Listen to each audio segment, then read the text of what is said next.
understood. He raised his hand and turned slightly to his left and right, including as many people as possible in his wave and his gaze. He then locked his eyes on Katie. "May I speak?" Sure." Who was this Hulk Hogan wannabe? "My name is Paul Fenton, and I'll be taking care of the problem of one of those vacant buildings within the next few days." "That's great, Paul," said Katie, amid the subdued greetings offered by the other members of the Merchants Association. "What type of business will you be operating?" "I'm a tattoo artist," he said. Katie could see that there was quite a bit of indelible ink on the man's arms and legs. In trying to see what symbols he had and where, she realized she was staring and dragged her eyes away. But surely he couldn't have done all of those himself. "Do you have a partner?" she asked. "Yes, there are 3 of us. We're buying the building from Mr. Jones. Our closing is set for next week, and we'll be setting up shop immediately after. I'm the main investor, so I came here tonight to join the Merchants Association." "Hold on," said Sue Sweeney, the owner of Sweet Sue's Confectionery, standing and taking advantage of her height to ensure everyone at the meeting could see her. "I'm not sure a tattoo parlor is right for Victoria Square. We have a theme, if you will." "A theme?" Paul demanded. "Who ever heard of a town square having a theme? What do you do?"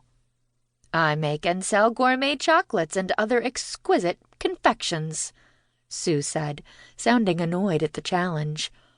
"And how does that fit in any sort of theme?" he asked. "Well, we're all crafty."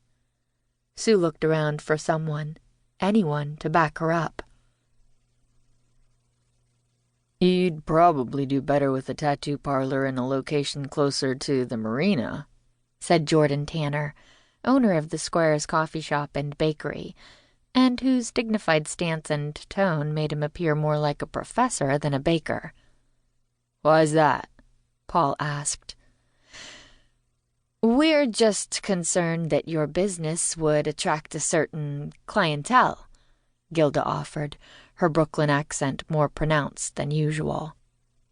"She means that our businesses attract a certain clientele," Gilda's husband, Conrad, corrected quickly. "And she's afraid your business would suffer because of it." He forced out a laugh. "Not many little old ladies are getting tattoos, are they?" Paul spread his hands. "They might after they see our work. My crew and I are renowned artists." "You do have some nice things there on you," said Charlotte Booth, owner of Booth's Jams and Jellies, ever the peacemaker. "Thanks." Paul winked at her, causing Charlotte to blush. Great, thought Katie. Char will be first in line for a tattoo. I need to do something to get this meeting under control. "I think what some of our vendors are concerned about," Katie said, "is that your business won't get the exposure it needs here in Victoria Square." "So what are you saying?" Paul demanded, his hands to his hips. "Are you telling me that I can't join the Merchants Association or what?" Andy stood. "Yeah. Is the Merchants Association going to push Paul out of the way like it did to me during all the years when Ezra Hilton was running the show?" "This is entirely different." Katie gave him a pleading look meant to tell him to not get involved. "How?" he asked, clearly ignoring her silent request. "Ezra didn't want a pizza parlor on his precious square, and now you guys don't want a tattoo parlor. How are the two situations different?" Katie struggled to come up with a reasonable response. You have to admit that because Angelo's Pizzeria is located in a vintage building, it isn't your typical pizza parlor. "Look," Paul interrupted, "whether you guys want me here or not, I'm here. I don't need your snobby little group to tell me what I can and can't do. I'm buying the building. It's a done deal." With that, he stormed out of the room, shaking his